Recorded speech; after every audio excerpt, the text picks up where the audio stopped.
Hello guys, welcome to this Java tutorial for beginners.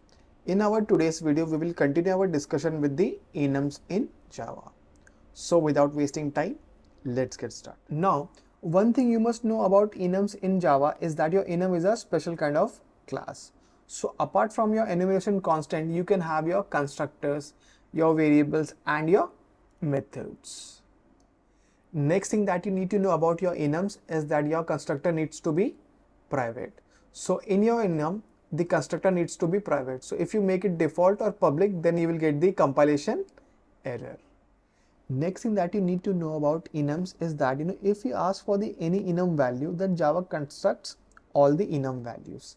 So what do we mean by that? So here on line 19, I have this s1 variable and it is set to the value of winter.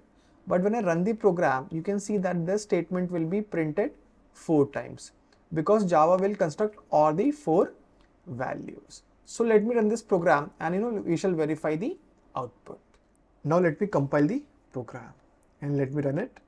And here you can see we have this constructor called statement printed 4 times. Next thing that you need to know is that suppose if I delete this values and I'm left with the winter constant. And in my main method, I have this s1 and s2 variable and they both are set to the value of winter. But now if I run the program, this constructor called will be printed only once because in enums, values that are already constructed is simply returned. So let me show you this. Now let me compile the program and let me run it. And here you can see this statement is printed only once. So that is it for the today's video. And don't forget to subscribe for more Java programming videos like this. And I will see you until next time.